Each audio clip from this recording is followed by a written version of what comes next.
I have a special writing for this material tonight. It's called You Are Made for the Moment You Meet. I'm not going to read it right now. I will somewhere in the middle of the talk, I believe. But I want to start by just getting you to feel something that, as a rule, you never feel. And that feeling that I want you to remember in yourself is that just as every single thing on this earth, in every galaxy, on every planet, every sun, everything that happens to whatever is there, it's made for the purpose that happens to it. Nothing happens that doesn't fulfill the purpose of what's there being acted on. And being acted on is part of its purpose, and the response to what acts upon it is the fulfillment of that purpose. In nature, there's no problem. Nature has nothing interfering between the request that life makes, the response to it, and what is born as a result of it. It is a seamless stream of relationship. You and I, that's another story. Instead of the crown of creation as we're intended to be, at least at this level, in this particular time and world, we are more like the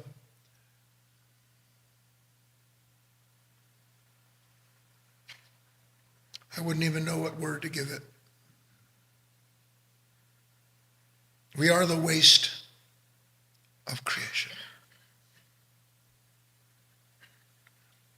And our task, because we all can feel to some degree the truth of the fact that our lives are not being fulfilled the way something in us, however distant, can remember its possibility. And that whatever there is of this dissatisfaction by the grace of God that hasn't been put into deep sleep, that has to be kept alive. We talked last meeting, I think Sunday, about a very important idea where we described how the events of life, what is active, comes, and all of it, to one extent or another, strikes us. When you go into the ocean, does just one part of the ocean strike you? Doesn't that sound stupid? God, that one cold spot. No, when a current moves, it's the whole current. It's not this part, that part, up, down, left, right, hot, cold, stronger, weaker. It's the whole current.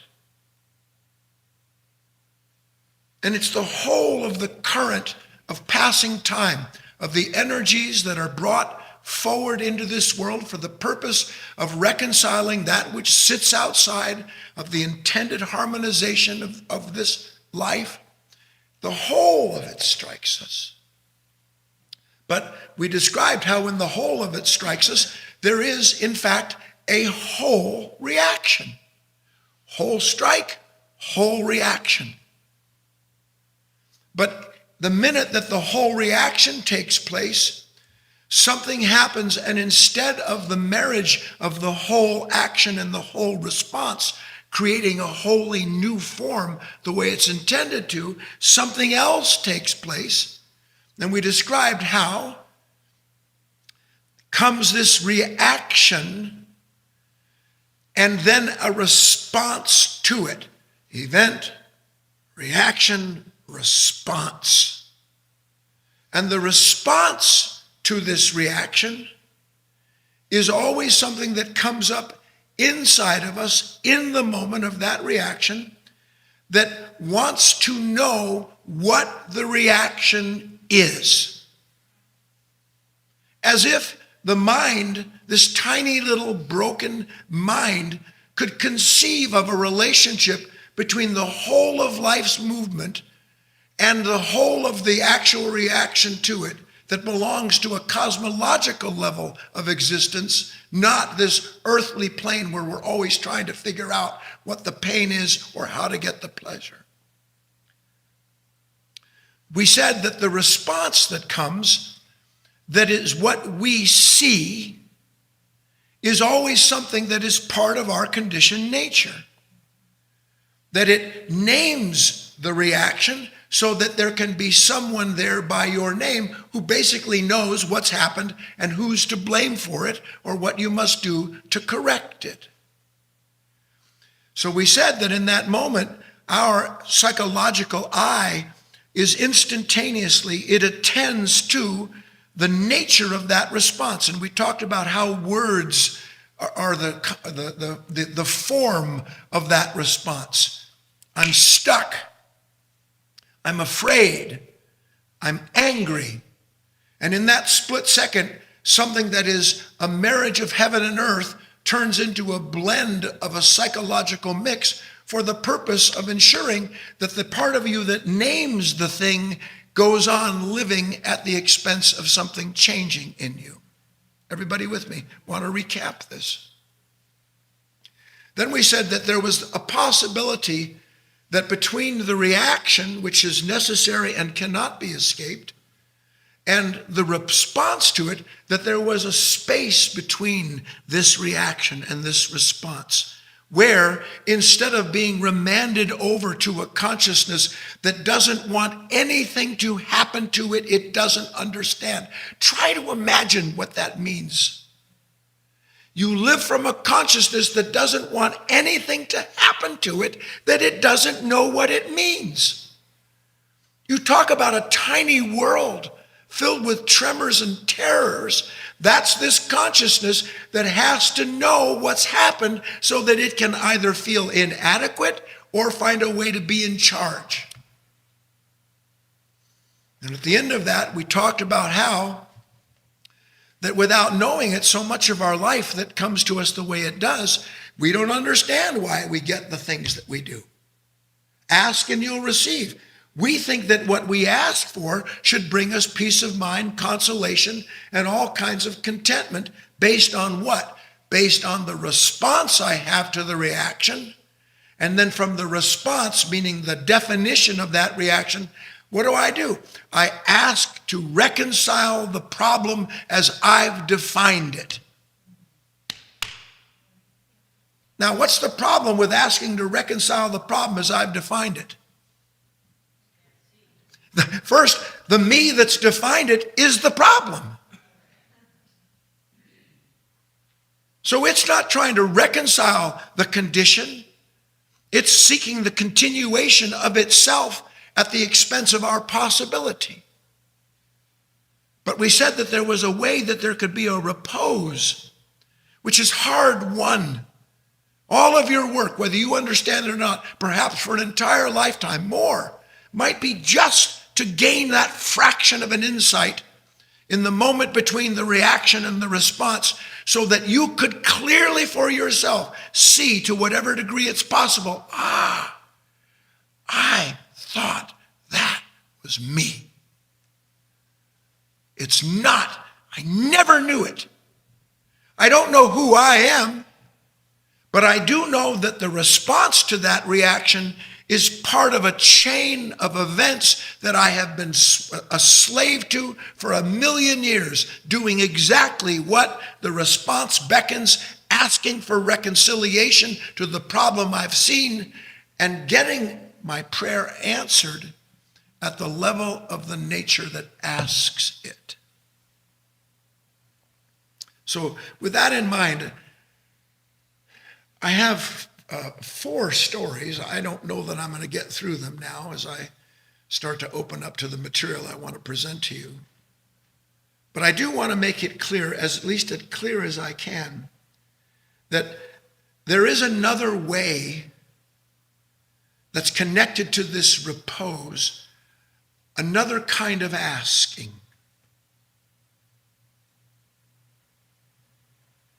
You've heard me talk about the moment of the question that appears in the disparity of an active force touching a passive part of ourselves, that there's a question innate in that moment.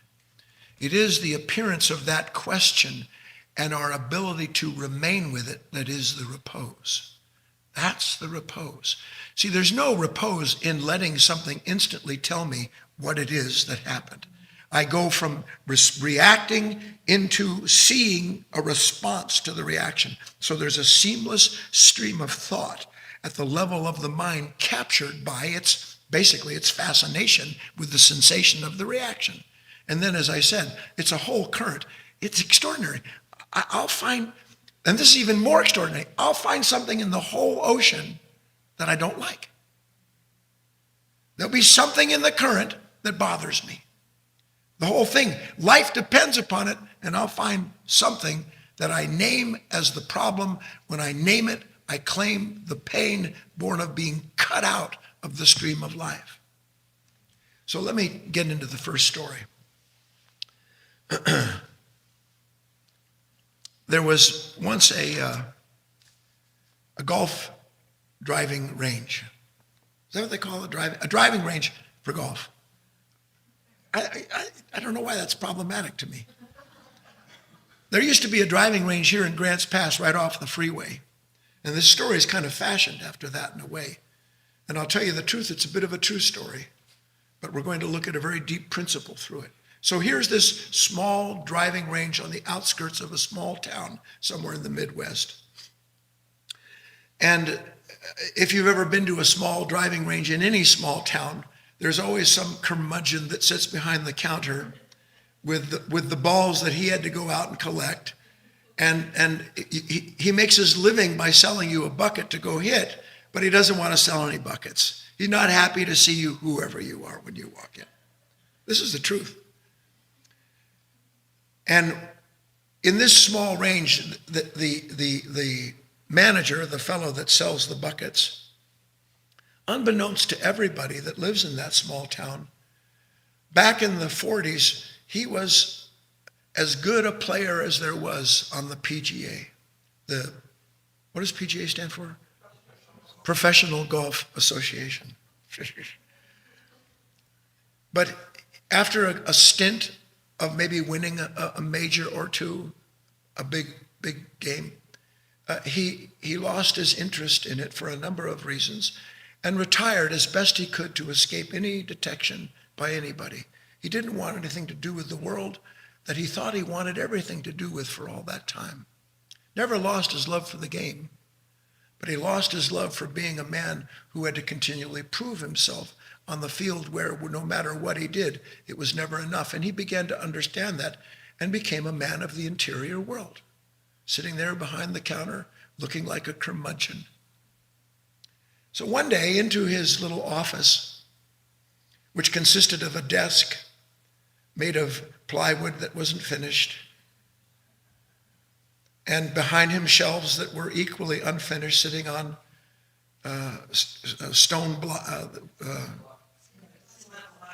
cinder blocks, thank you. That's when I was a kid, that was you got that in your house. You'd made it. You had your own shelves. And in walks a young man, and he says, hello, sir. Yeah, what do you want? Well, I'd like a bucket of balls. Well, it's getting kind of late. Please, sir. All right, that'll be $5.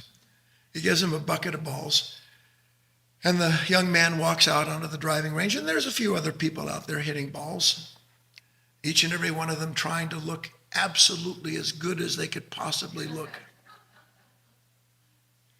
What hell. And the old curmudgeon, we'll give him the name Bob, he turns around and he's kind of watching what's going on out there. And he's watching this young man who, by the way, walked into his office carrying one very old club. It's all he had. It was pretty evident the young man didn't have any money, and he paid for the bucket using quarters and dimes, which really irritated Bob. So he's watching, and he begins to notice something that fascinates him. And what he notices is here's this boy, and he's working, swinging away as best as he can.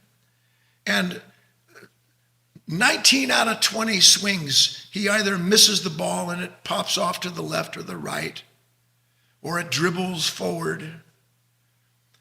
1 out of 20 flies off. Beautiful. But he notices that the young man, while he's happy when he hits the ball well, he notices that he never looks like he's angry. Doesn't look like he's disappointed with his performance. And the more he watches, the more fascinated he is with the fact that there's something that this young man, something about him that is totally different than everyone else who, standing there on the range when they hit a bad shot, they look, I don't know if I've told you this story. When I was a kid, I had a motorcycle, and if I wanted to look like I really was a hot shot, I'd go by, see a girl walking down the street. I'd go to rev it up and go flying by, and I'd miss the gear, and the engine going like that. And you're sitting there, and then you look down at the engine like something happened to the engine instead of you flipping the gear with your foot. And that's what happens. When people make bad shots, all they can do on the range is talk about, oh, how stupid, what's wrong with me, as if it should be other than that. But this young man's not like that. Finally, watching this go on for some time, he walks outside where the boy is, and he says to him, I couldn't help but notice something about you that I hope you don't mind. I wanted to ask. Well, what is that? He said, well, I see a lot of people come out here on the range, and I've never seen anybody smile when they hit the ball as badly as you do.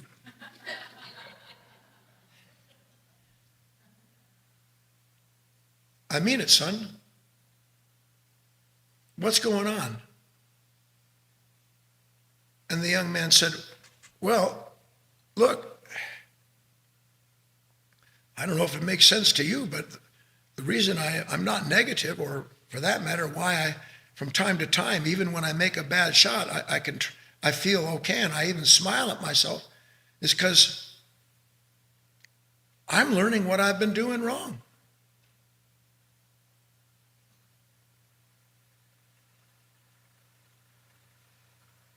And further, he said, the way I see it, not to judge the other fellows here, I have nothing to prove. On the other hand, I have lots to learn. And that's why I smile. That's why I don't get upset, like you asked about. The old man knew he'd found an unusual character. And he said to him, without the boy knowing anything about his background, he said, I used to have a fair stick. I used to be all right at this. Would you like me to show you a few things? And the young man said, I'd love it if you'd do that. And they became fast friends.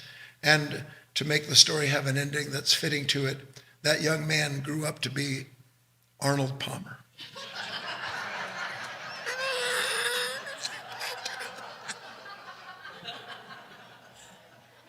You don't know that's not true. You don't know that's not true.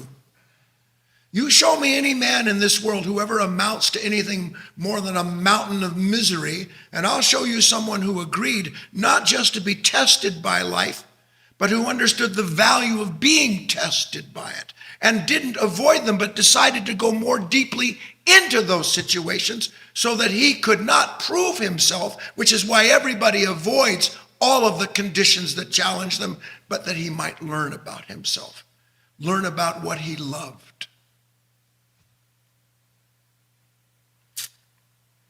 In a simple story like that, we come across a series of points that I've tried to make in this special writing that I'm going to read. It's called, You Are Made for the Moment You Meet. When the pain of failing to prove ourselves according to some imagined picture we hold of ourselves is relived time and time again, we reach a point where even the suggestion of stepping into a limitation, as called forth by the appearance of some challenge, It reminds us that it's impossible for us to succeed, so why try? In such moments, so shrouded by the shadow of past defeats are we, having agreed to put on the self that parades around in them, that our ability to remember that we are made for these trials is nowhere to be found. That our ability to remember that we are made for these trials is nowhere to be found.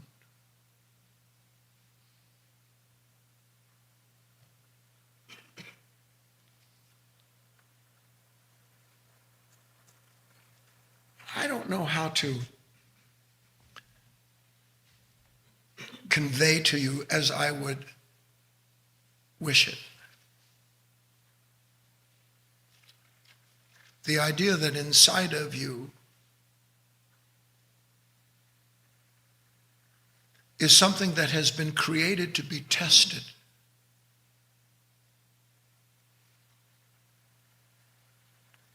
And it's been created to be tested because it's been created to succeed at the test. But not to succeed at the test the way that you and I think of succeeding at the test, because we imagine we know what the test is. You don't know what the test is. I tell you, if you knew what the test of this life is, you would throw yourself with complete abandonment into it, instead of finding ways to seclude yourself from the conditions that challenge you. But that's what the work is about. You could call it the gradual birth of faith. But the birth of faith is not the birth of some intellectual proceeding from the mind that tries to wamp up a sense of self by looking at the promise of something to come.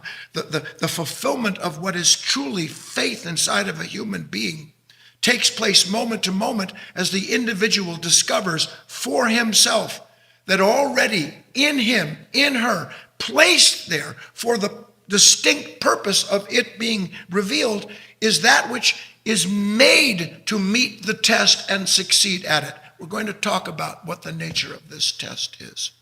So I have another story. Take a nice deep breath. Part of what prompts this particular line of material is I stumbled on a very short quotation by Robert Browning that so perfectly summarizes what is required of an individual who, to whatever extent it's true, and I understand we're not all the same human beings, but inside of us lives something that is all the same in terms of its possibility. And it is the gradual recognition of how this road and that road, which, by the way, most roads that we take in this life are to either to avoid the test that we know we're meant to take, or to take a test that we've already decided we can succeed at.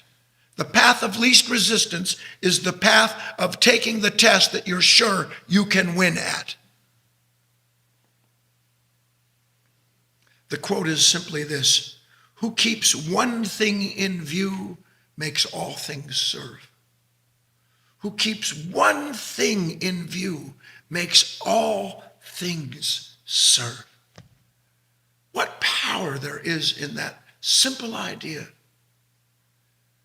To keep one thing in view. But what is that one thing? Do you remember the movie with Jack Palance and Billy Crystal? What was the name of that? City Slicker. Yeah, great film. I knew Jack Palance when I was a boy. And in the movie, Billy Crystal says, well, you know, whatever the guy's name was in the movie, you know, what is, tell me the secret of the, Palance says, there's a secret of life. Well, what is it? What is it? Crystal wants to know. And Palance goes like this. One thing. And Crystal says, well, what's that one thing? He says, you have to find that out for yourself, son. One thing. What is that one thing? Let's examine it.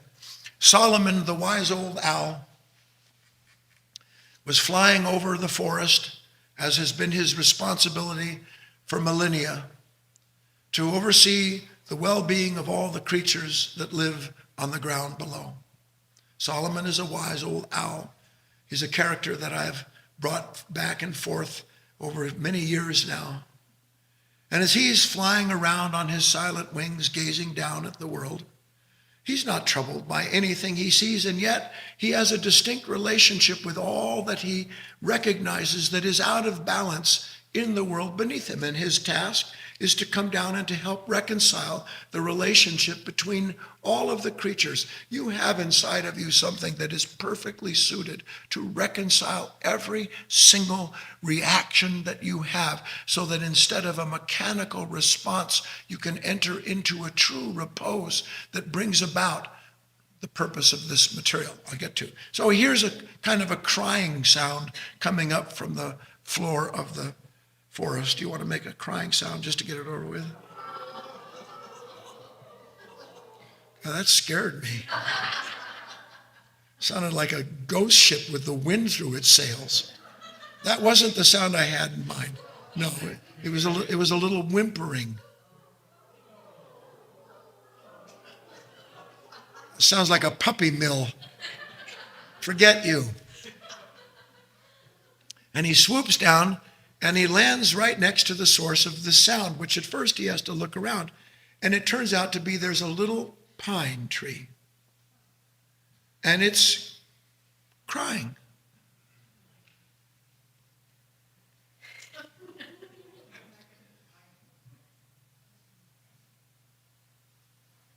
Everything suffers. And he says to it, "Why are you crying, pine tree?" Pine tree says, "Well, you'd cry if you were me too." "Why is that?" asked Solomon. "Look around. Can you not see I'm surrounded by these bushes? And 4, 8, 10 feet above me, there's these scrub oaks, and they're all crowding out the light. I'm dying here. If I could move, I'd move, but I can't move. That's why I'm crying. My condition cannot be transcended. Look at the fate that I have been subjected to. Do you understand? You're the pine tree. I'm covered by these shadows. How will I ever reach the maturity of my life?" And the wise old owl says to him, "Well, son, I don't know if you understand exactly what you're saying. You have, in fact, everything that you need to move." "What do you mean I can move? I can't move." Solomon says, "Well, I think the problem is that you've forgotten you have the power to do so." Getting more and more irritated because Solomon is challenging his identity that is born out of resisting the condition that he's in. He says, "Well, what are you talking about? What power?" And Solomon says to him, "You can use your will. It's part of you to reach up and out of this shadowy world. You don't have to move left or right. You just have to reach above yourself. If you can feel that you can reach above yourself, you will reach above yourself. You are created to do it so that no shadows that presently cover you can continue to cover you. You never remember that you can reach up. And why don't we remember that we can reach up? Anybody? I'm too concerned with reacting to my own response. I see the shadow, I name it. It's the same as agreeing to be a captive of a condition that doesn't exist apart from what my own nature is telling me is true. Remember we talked about the word stuck? Is it possible for a human being to be stuck? You say, yeah, it is. I'm stuck. I can't get past this problem I've got. I'm stuck with this relationship. I get this all the time, emails. I'm stuck. You're not stuck. What you are is caught. You're caught in a relationship between a reaction and a response that comes up mechanically that keeps telling you who you are, and you're so identified with what's talking to you, you can't remember that within you lives another order of existence that is created to change. You are made to meet the moments you meet so that in meeting them, you can become something other than you presently are, which is what? Caught identifying with the response and trapped in that world. Now, our mind goes to what we don't want. Is that not what the pine tree did? Its mind went to what it didn't want. When we have a problem, when something comes along that would test us, where does our mind go? Our mind goes on to the response we have to the reaction of feeling trapped, caught, stuck, and we look at what our mind tells us, as with the little pine tree, there's the shadows, there's the things I can't get away from. So we look at, without knowing at it, as goes our attention, so comes our experience, we look at what our mind looks at so that it can feel that captivity. This is what you have to see. Your mind looks at what it needs to look at to validate the identity that's busy looking at what it does. As opposed to what? What am I to look at if I don't look at what I don't want? This is what the work is about. First, seeing the absolute futility of letting something in me post there on the screen of my mind whatever image or idea it requires in order to validate the sense of being a victim, to see how that plays out and plays into nothing. How there's bitterness, how there's anger, and all the conditions, the feeling of being inadequate every time we meet a moment where, unbeknownst to ourselves, we're trying to prove ourselves instead of discover something about ourselves. So there's an old, I guess it's a prayer. It's out of the Far East. It'll make the transition for us, and then we'll take a break and come back. There's this old prayer. And in truth, I think it was and is, for those for whom it remains viable, I believe it was intended to be a kind of affirmation. Something not just meant to be spoken in passing, but in the face of any particular problem. Not that one would derive an identity from it, but rather the reciting of this particular little prayer would help the individual remember the truth of himself, the truth of the existence of another possibility that simply ceases to exist when you're caught up resisting what your own mind is showing you. Do you understand that when you resist a condition, you are absolutely without possibilities, save for what your own mind has put there for the purpose of keeping itself in place? No other possibility. When you don't want a situation, the very identification with that moment ensures nothing can happen other than that nature remains the same and you remain a captive of it. Here's that little prayer. More radiant than the sun, purer than the snow, subtler than the ether is the self, the spirit within my heart. I am that self am I.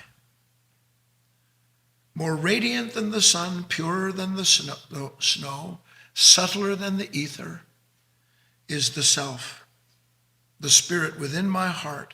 I am that self am I.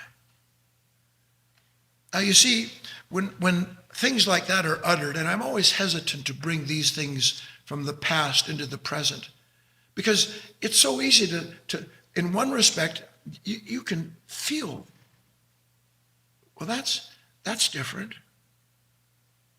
I can feel that self am I am that self, that something lives inside of me that could never not want to be where it is. That could never not want to be what it is. It is the summation of existence, and it lives in me. And when I can remember that feeling, then any other feeling that comes in contrast to remembering such a truth, it's batted away effortlessly, not by me, but by the part of me that recognizes the truth that within me lives something that is made to meet the moment. Within me lives what is divine. And what is divine has no problem with the way it unfolds its creation. It realizes itself through its creation. It continues to reveal the perfection of itself through its creation. And anything that understands the flow of that relationship can never be troubled by what appears in the stream of time. But we are. Everything bothers us. Anything that seems out of place in any situation instantly becomes that which we attend to as being the source of our pain, when the source of our pain has nothing whatsoever to do with the mind that is drawn to identify with something negative. The real source of the pain is that in such moments we can't remember.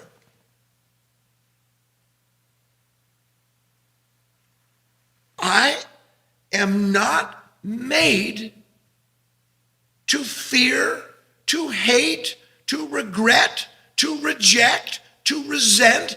That is not I. But we can't remember that I. It's buried underneath an avalanche of thoughts and feelings conditioned by a nature that lives to show us why there's something wrong with the moment and with ourselves accordingly, and why we must avoid any other situation that even comes close to looking like what we failed at before.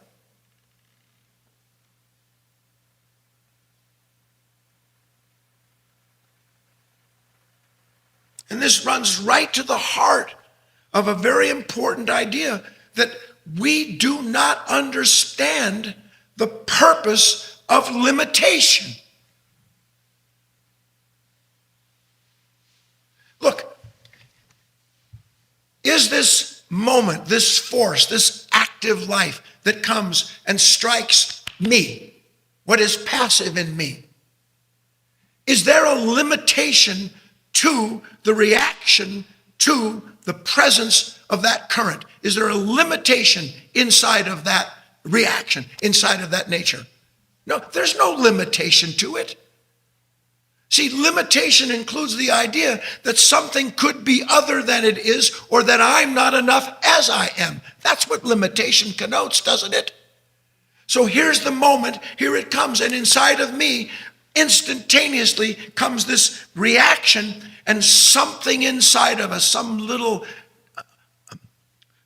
some unconscious creature, a nature, decides that in naming what that reaction is, it includes the limitation of meeting it. Because whatever it names as the problem, it wouldn't bring it up as being a problem if it weren't telling you simultaneously, here's what you have to deal with, and by the way, I don't know if you can do so successfully. Are you able to follow me?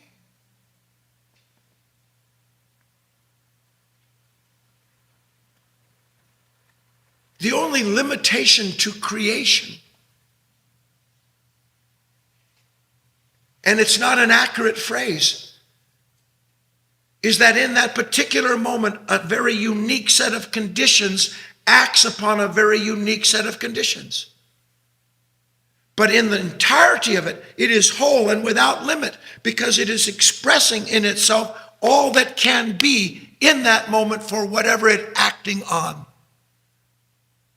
Whatever acts on us in any given moment, it doesn't do so that you and I go, geez, I feel tested by this. What am I going to do? It acts in order to reveal to us that within us there is this nature that has pre-decided. It's arrived at a very familiar set of thoughts and feelings that instantaneously appear that tell us, oh boy, I this is too much. I can't deal with this. No way.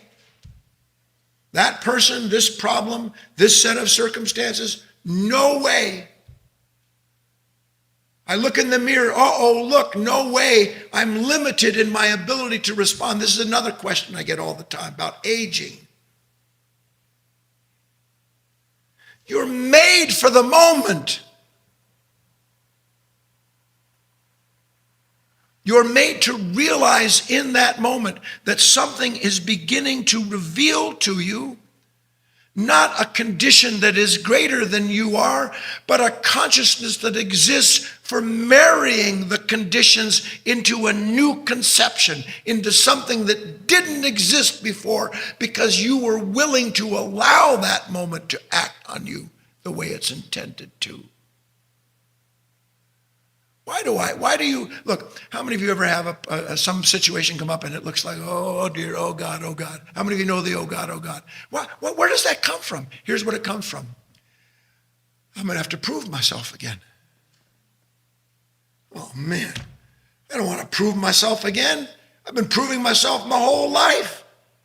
But if I don't, by God, I'm going to lose something incredibly important. Something's going to happen if I don't prove that you're wrong, that I can do this, that they got this, or that I don't. If I don't prove it, I'm done. I'm trying to tell you that it would never even occur to a human being. That moment in which it feels like they have to prove themselves is exactly the opposite of their perception of it. You're not being asked to prove yourself. You're being asked to awaken to the part of yourself that believes it has to prove itself. And what hell on earth that is. To live underneath the thumb of something that avoids limitation because it doesn't want to have to prove itself again and again.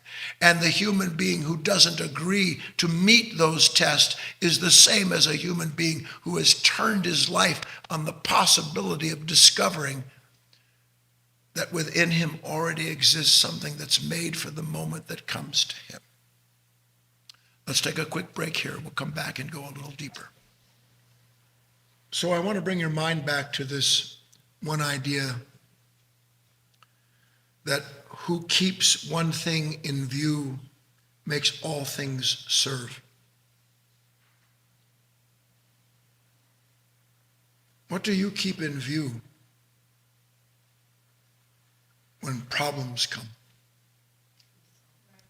When a challenge comes? Can you see that you keep in view 100,000 different things? You keep in view the reason why the person who, the situation that's greater than you are, the impossibility, the plan, you see 100,000 different things as given to you to see by the nature that wants to keep you in its world. That's why we begin to gather the right kind of self-knowledge that allows us to start to look into this invisible world within which we are blind. This is what the idea of blind means in the old scripture. Doesn't mean you can't see with these eyes. It means that you are literally shut off from being able to see into your own psychology. Do you know why you can't see into your psychology? Because you are your psychology. There's no other level of being superior to the mechanical train of thoughts and feelings that put you on a track that it defines and then confines you to that movement. To be able to see means gradually something is growing in you that can begin to see into these crooks and crannies, that can look into this house of this personality and begin to discern yes, no, right, wrong. So here we have the perception, at least the beginning of an understanding, and I'll put it in the form of a question to you. Isn't this, is my condition in any given moment, can it be separated from my understanding of it? Can my condition, him that's bothering me, this situation, the golf ball that I can't hit, the problem with the sun blocking can my condition ever be separated from my understanding of it, or are they one thing? Are they one thing? Will you say that? My condition and my understanding of it, one thing. Now, can we get it tattooed on your forehead? Why? Because I never think to myself that. I see the condition. I see the problem, the test I'm not going to succeed with. I see the problems in my life that are bigger than I. I never put together that what I'm looking at cannot be separated from an understanding that's being given to me about the circumstance. That means that I am directly involved in the very circumstance that I don't want, doesn't it? It also means that before we can change the relationship that we have with the condition, we're going to have to change our understanding of ourselves. If I don't change my understanding, I'll never change the condition. They're one thing. We agreed. Yes? This means that the struggle with the situation has to be brought out of the mechanical, habitual reaction that we now give to, response that we give to it. If we don't extract that, at least see the need to it, what can possibly happen? Here's the event, here's the reaction, here's the response. The response is conditioned. It's giving me in words or emotion all that I need to know about what this problem is, and then my understanding is predicated on what I'm being given to perceive, and I'm stuck in a world that I can never get through. Now, here's where things change for us. One of the reasons that we're so quick to take on this condition as being the source of the conflict, A, is because mechanically that's what we do. We don't understand much about the conditions that elicit from us the consciousness that they do. We don't understand much about the actual current, this actual active force. We don't understand much about it because we never have a chance to see it. We don't see the current. We become carried away by our response to it. So here's an important relationship. I pray that I can make this clear to you. This condition that creates this reaction and the subsequent response, this condition is a fluid condition. It is a fluid condition. What does that mean? It means that the conditions that are eliciting from me the response that they are always changing. And if they're always changing, so would the response that they elicit from me. It's a fluid situation. The condition and the consciousness that meet are always changing, as would be if we were capable of it, recognizing that this response should be a fluid response. This should not be connected to, as it is now, what? Here's the condition. Bang. Isn't the fact that my habitual response to that condition, doesn't it tie that condition down? Can you make the leap with me? Oh, that's the condition. That's the way it is forever. This happened, this didn't, they won't, I can't. That's forever. And every time that that condition appears in any familiar form, so does the forever conclusion that's based on that perception. Yes or no? So something in us takes a current and turns it into a stone. Now, why would something in us turn this endlessly changing set of forces into a stone so that we can be buried, so that it becomes a tombstone for us? I'll change the metaphor, doesn't it? An endlessly changing set of conditions. I'm not present to the fact that it's changing. Why aren't I present to the fact that the circumstances that produced the reaction they did have already changed? Why don't I know that? Come on. Here I am, I'm sitting someplace, oh, something's going to happen, what am I going to do? Now, where did that reaction come from? Passing time. Something's responsible, something's got to get done. Here comes this reaction. Now, the reaction, can it be connected from the sudden recognition of my place in time? Can it? Can't. It's one thing. But the minute that the reaction turns into the unconscious response, the whole fluid relationship between active and passive forces, between what's acting and what it's acting on, it's gone.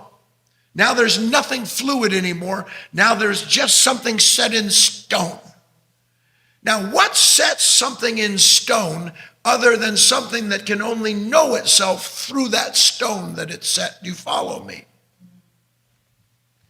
So this is what we have to understand. I'll tell you a quick story. I'm going to run out of time to exemplify this. Here's two brothers representing different levels of being. And they have been sent by their father on a particular task, a mission of a sort, into the deepest, darkest parts of Africa, where they have been asked to return something that was stolen that lives. They have to make this journey like Quartermain. I don't know if you, Solomon's Mine. Now, here they are, and they're traveling together. They're kind of yes and no with each other, but they reach a point where they come to a river, and the thing is massive, and it's racing, and you can see every once in a while a hippo pop its head up and make that big yawn and show its tusks, and the crocodiles, huge crocodiles that you can't really see. All you see is their little nostrils sticking above the water, but you know they've got to be 20 feet at least. And the one brother instantaneously reacting to the passing condition says, oh man, we're done. What are we going to do? We can't cross here. This is where the map tells us where to go. The one brother says, well, I don't know, but I don't think that this is where we've been brought to. Well, you can see it's not going to work. The brother says, well, what are you going to do? He said, well, I guess I'm going to start traveling upriver, see if I can find some other place to cross. He said, but that's not where we're told to do. Well, you do what you want to. You stay here, but nothing can happen. Look at where we are. Have you ever been in a moment where, look at where we are, nothing can happen, only something bad's coming along? Yes or no? What are you looking at in that moment? You're looking at a stone. You're looking at something crystallized that your consciousness has told you, oh, that's what this means. Off the one brother goes, never to be heard from again. The other brother remains there. The next day when he awakens, knowing, how do I say this to you? Knowing that the condition that his brother saw as being set in stone, knowing that no such condition exists.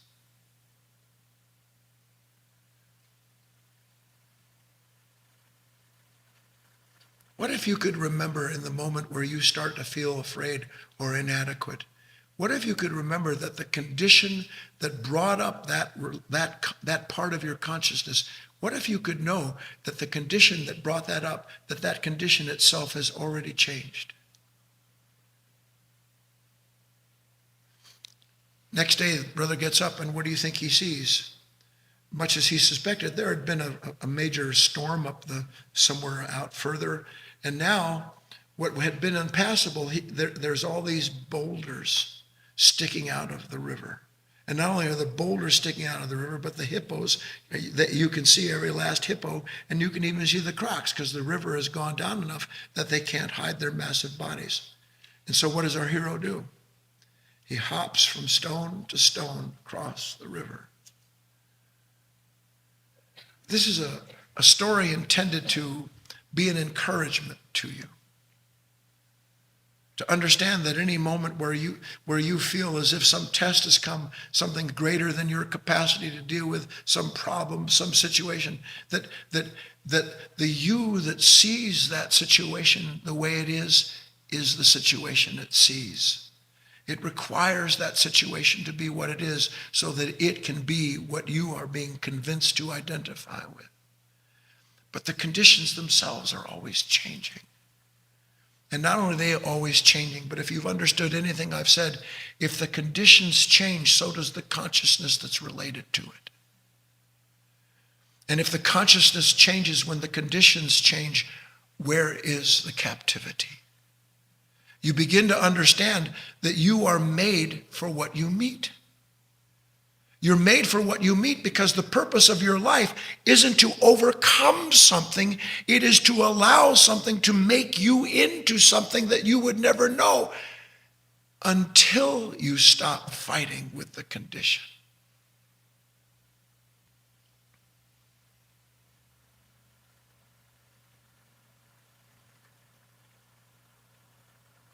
Very difficult to express this idea that fear belongs to a stationary self looking at a set of conditions that it needs to feel that way. Self-doubt, feeling inadequate. All of those conditions compete for your attention and repeat as they do, because when the moment comes, and by the way, it seems like they're different moments, they're not really different moments at all. They're just a different set of circumstances bringing about another possibility for you to recognize, right now, I need to serve. I need to keep one thing in view. And what I need to keep in view, I need to remember what I want to keep in view. Otherwise, what I'm given to remember in that moment is the response that I see. Then I see no chance. I see only impossibility.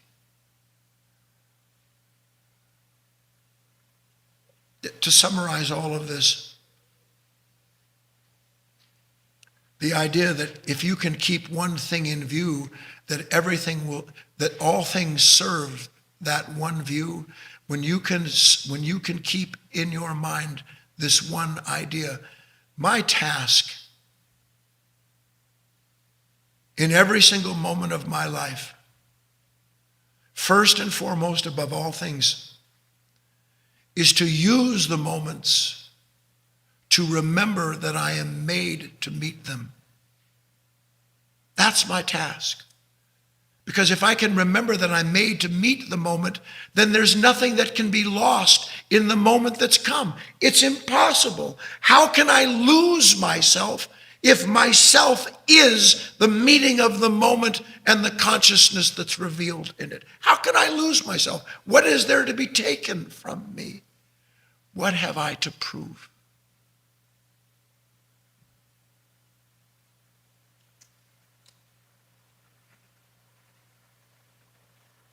What a burden is lifted from the shoulders of the man or the woman who understands that they are not on this planet to prove themselves, but to discover that within them lives something that exists for the sole purpose of being the ground where what is active, what is moving meets what is intended to be acted on. And that in that marriage, what was is no more. Who you have been no longer matters, because as it is changed by the passage of these things, you are liberated from all of that fear and anxiety. But it must become a living experience to you. It can't be just something that you think through or wish for or try to wamp up the feeling of being that kind of man or woman. You must experientially agree to the tests when they come. Don't avoid the tests. Meet the moment. And gradually you'll understand, not only will I meet this moment, but I'm going to find more places where I can discover all these things that I once thought were true about myself. They're not true at all. Only the man or woman who knows there is nothing to prove to themselves or anyone else will ever be free. And there's only one way you can find that out, and that's letting life prove to you that you're created for a completely different purpose than the one you now think is your purpose.